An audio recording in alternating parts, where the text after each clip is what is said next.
Shettima, and the rest. It's you people that started it. After the war, Igbos believe in one Nigeria, but you people's attitude towards us make us to have a change of mind. Make us to have a rethink. Make us to believe on what we did not believe, we never believed before. That Igbos, will incite war in Nigeria. What can I say to this? God bless you, my brother. There's nothing like I remember my humble self, Evangelist Benjamin Johnson Ezesinachi. Listen and listen good. There is nothing like this unity from the Igbos. If you talk of unity, Igbo people are the only people that have unity in their mindset. And that is why anywhere they go, even in the north, Igbos are part of, they contributed to the development of the northern part of Nigeria. They contributed immensely to the development of the western side of Nigeria. Go to the middle belt, Igbos are there investing their hard-earned money, putting it on the development of the economy of that state, of every state in Nigeria, both in Abuja, where you, Mr. President, is. Are you getting it? So if Igbos are the people that hate unity, they will not be doing that. Look at Lagos State. Take a look at Lagos State today. Why Igbos today doesn't want to continue? Because their mindset, the way they are going there, you people are not going that way. Imagine is it not Remi Tinubu said Igbos should go? Look at a statement of such a person.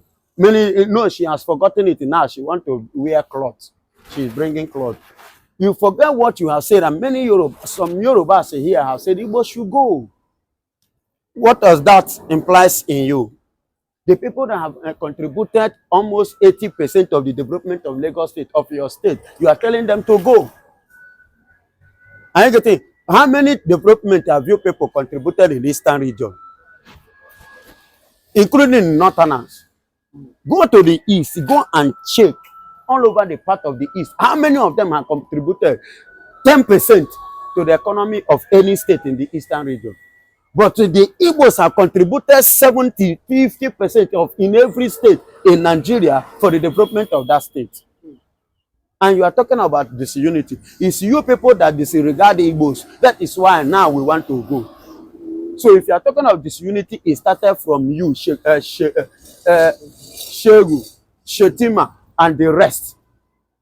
It's you people that started it. After the war, Igbos believe in one Nigeria, but you people's attitude towards us make us to have a change of mind. Make us to have a rethink. Make us to believe on what we did not believe, we never believed before. Make us to go back and begin to reason and think of what we never thought of before.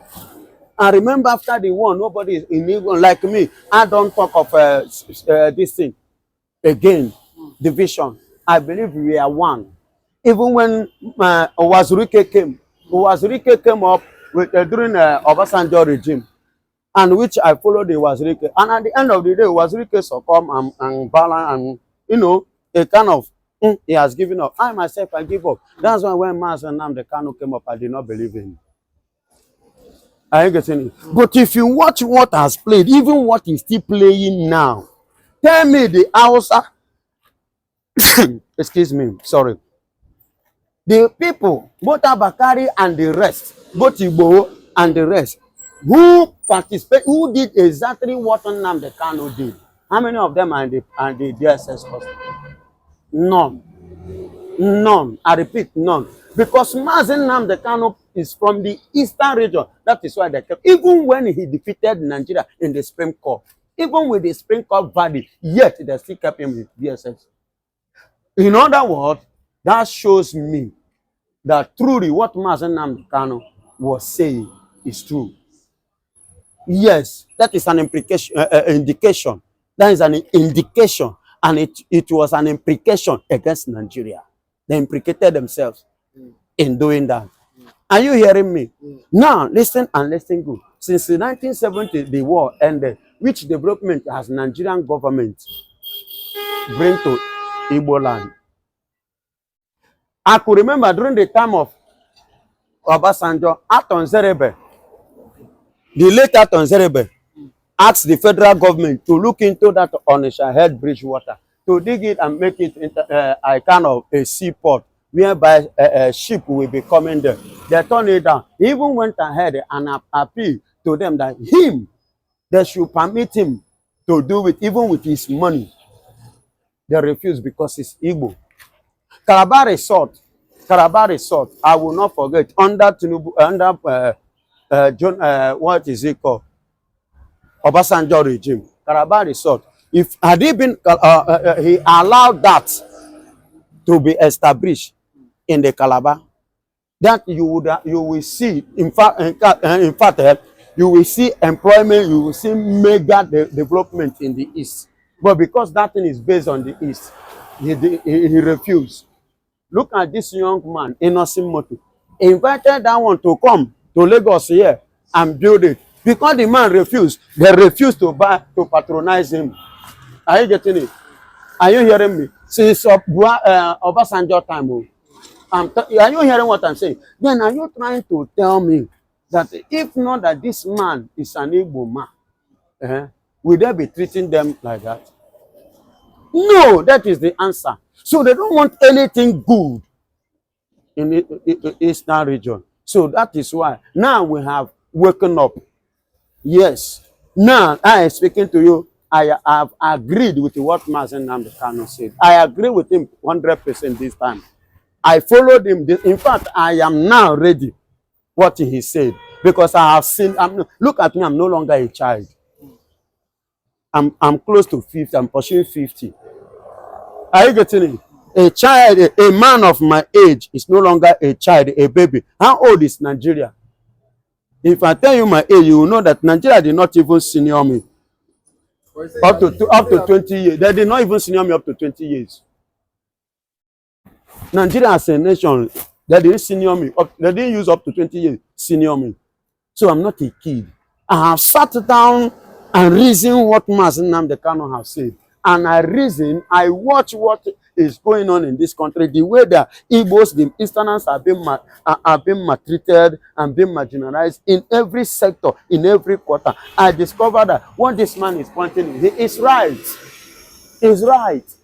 Every time any protest, Igbo shop, they will target Igbo man shop to go and break it and vandalize it and set it on fire. Every time. Why must it be Igbo shop? Why must it be Igbo people? Let me tell you, shock you again. Do you know that the last protest that they protested, which Igbos did not join, do you know that they still vandalized Igbo man shop? Even in the north and here. Yes. Why must it be Igbo? Why should they? Even when they did not. In NSAS, they end it and putting it upon the Igbo people's head. Say na Igbo. And na Igbos always suffer for it. So now, since it has come to that, let us be. We are not the one that caused it. You people implemented that spirit. You people, Gumi, Shettima, Tinubu, and the rest. You people are the one that instigate that spirit in us, that motivated that spirit, that make us to rise today. And we are not going back by the special grace of God, because Biafra have come to stay, and we shall continuously stay. And Shettima, you know that you have said it in a UN delegate meeting. You have said that. God bless you. But do you not think truly, if the Imos, they are doing this to the Fulanis here in Imo, do you not think this will cause reprisal or revenge? Then this will, like the vicinity that we're talking about. Do you not think this will disunite Nigeria the more, even though we know that the Biafrans want to live stay on their own? Listen to me. They started it. There is nothing to we are the one to revenge. The Biafran people are the one to revenge this time. Not the other way around. Not the other way around. We are the one to revenge. The genocide, thank God, what is he called? Gowon is still alive, which is regretting it today. It's in the UK. Well, but he's alive. Yeah. But he's alive now and he's regretting it, which has come up openly and said it one or two occasions, that he regretted the atrocity which he carried out against the Igbos. So it is our turn now to revenge, not to the other way around. Because we have been given, okay, Operation Python, that's who carry gun among the people that they killed. All those guys that their mother in a cold blood, all those houses in the east that the Nigerian army set ablaze. How many have they set ablaze in the north? It is our turn to revenge. If you are talking of revenge, we are the one to revenge, not even them, because they have, in fact, deal with us beyond. So, in fact, every president, every human being that is a Nigerian supposed to be charged. They're supposed to be charged for violating human rights, for genocide. Nigeria, how they go to president, in fact, should be, all of them should be arrested and charged for genocide against the Igbos, including Hope Uzodinma, for the nonsense they carry out. And the Buhari, whether the living Buhari or the dead Buhari, Operation Python down, in normal protest, then you carry a car. Are you going to the world, to the people that you say you want to unite, and you are talking of unity, and you are setting armored tank with a life something against them, taking lives of the people you say you want to unite with? Is it in the grave you will unite with them? I'm asking now. Do you want to unite them in the grave? Or now, Mr. Former President Buhari, now you, Mr. President, the present one, Tinubu, and the Shettima, then Shegu, or whatsoever is your name. Now, those people that your brothers have murdered in a cold blood, go and unite with them first in their grave and bring them out. Then, before you come and tell the living, talk about unity among the living.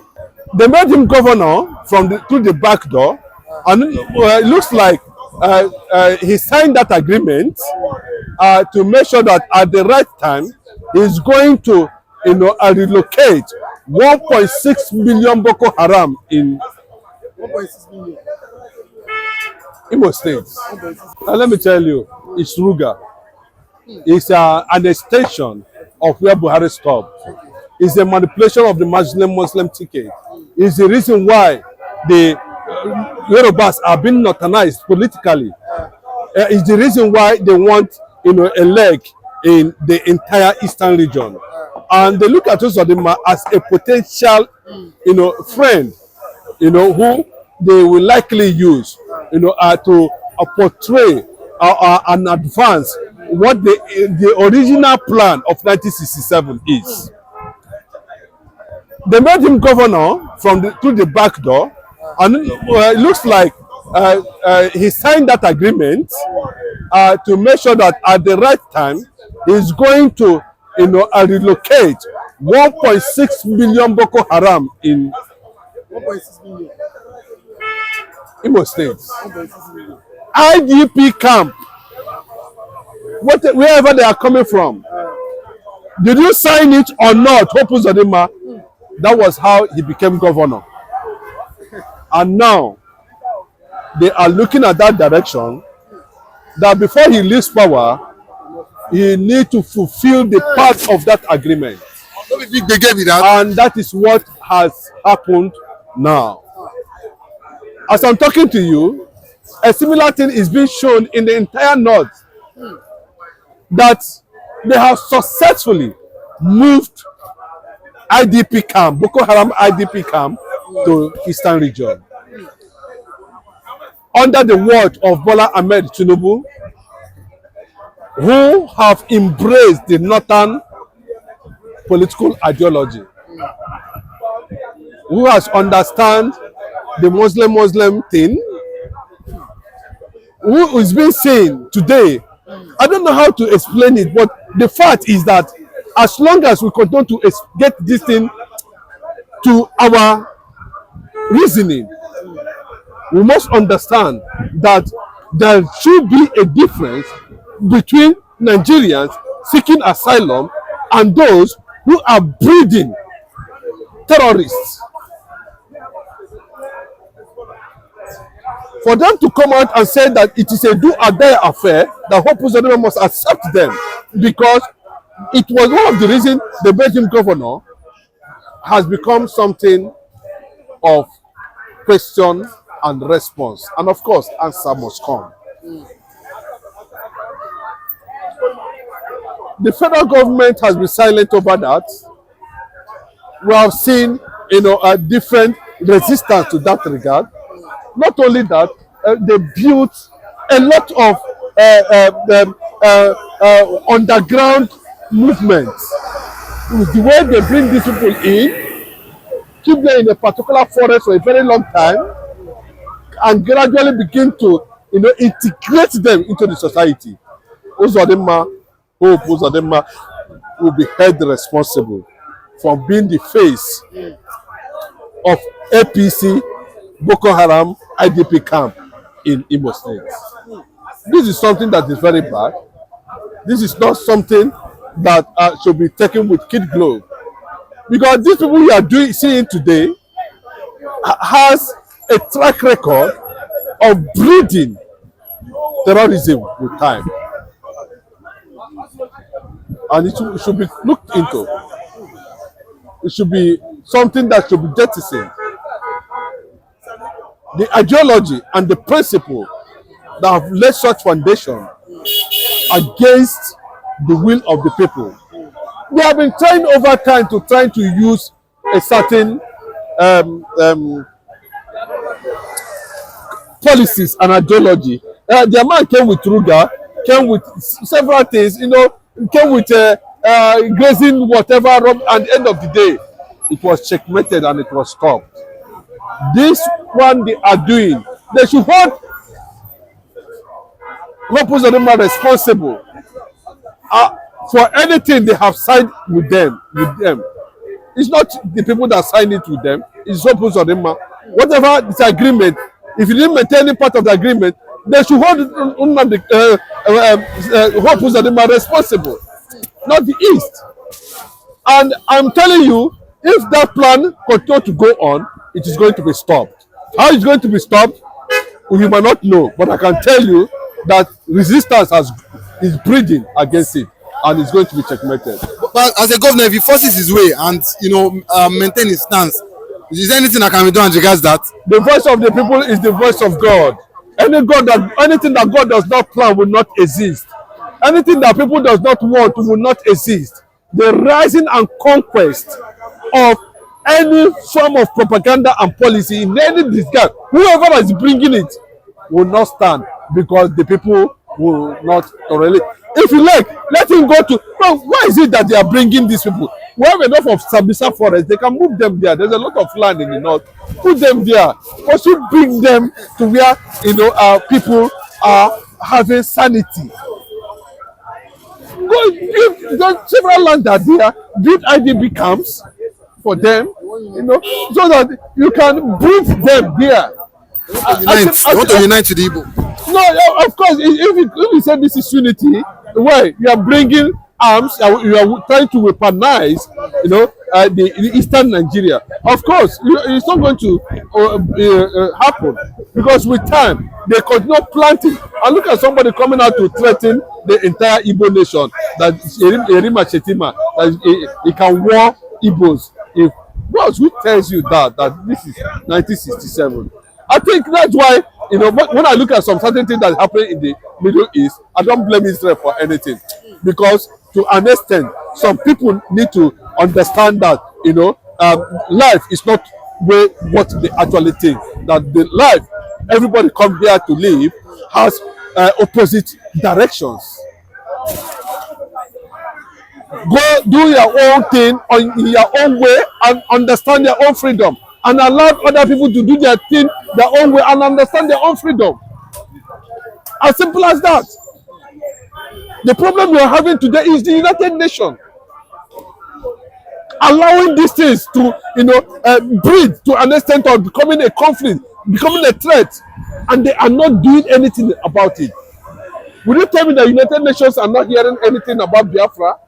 United Nations is not hearing anything how to do with nnamdikanu. United Nations are not hearing that terrorists in Nigeria. United Nations are not hearing that Boko Haram is at the point of destroying humanity in Nigeria. Is it when it escalates the United Nations will start talking about peacekeeping? This is actually deliberate? That's the question for United Nations. But let me tell you, the time will come when some certain things will be neutralized, and the success and the responsibility of the black man will be unveiled. Thank you. Okay. Is it not the same note? Shout against Jonathan. Said that Jonathan and the Unnegiotable are trying to revenge what Northerners do to them during the Biafran war. Is Biafran war that they're trying to revenge on their people, killing their people. Is it the same Northerners? And that time, this vice president, Shettima, was the governor of Borno State. They say Jonathan is using Unnegiotable to avenge what they did to Biafran during the Biafran war. Then Jonathan removed Unnegiotable. The same Buhari, I am Mr. Paradeni Okokonde. You see, if you come to Nigerian government, as you say, Tunji Bello, he himself want negotiation now. Want him and the government to be negotiated. You see, Nigerian governments have been known to be negotiating with terrorists, to be negotiating with the people that carry arms. The only language Nigerian government will hear is when you carry arms. This is why they are good in killing people who did not carry arms. If you come normal Jojo talk, Nigeria will not listen unless you carry arms. Now, Tunji Bello call Nigerian government, come let us negotiate. Nigerian government are good in negotiating with such type of people. This is why Tunji Bello, upon all he have done, he comes say, let us negotiate. Okay, negotiate on what? Because Nigerian government have been negotiating with them. This man, what is his name? Former negotiator, bandit negotiator. Shegumi have been negotiating from the time of Babangida. I mean, sorry, not Babangida. Oga, forgive me, make no verse. From the time of Buhari till Tinubu, they have been negotiating. This is why Tunji Bello have the God and say, let us negotiate. Fine, it's a good gesture. Negotiate. Okay, settle me, I will settle you. That's it. Rub my back, I will rub your back. That's it. Now, it's left for the federal government is calling to negotiate with him what will be the step. And if Northern elders or Northerners are crying that Mr. President should not negotiate with them, then why are they crying now? Why do the time Shekugumi is negotiating with other bandits, with the Fulani herdsmen, with the negotiating for Fulani herdsmen, negotiating for Boko Haram, negotiating for other insurgents? Why can Northern people say, Tinubu, stop? I mean, government of Buhari to Tinubu, stop, don't negotiate, go after those people. Why not to say that time? Now, in Tinubu time, they don't want Tinubu to negotiate. They want Tinubu to go ahead. They should remember, in the time of Jonathan, when Jonathan refused to negotiate, that time it was only in Northeast. And the government of Jonathan contained them in Northeast. They don't allow them to spread. Is it not the same North? Shout against Jonathan. Say that Jonathan and the Unnegiotable are trying to revenge what Northerners do to them during the Biafran war.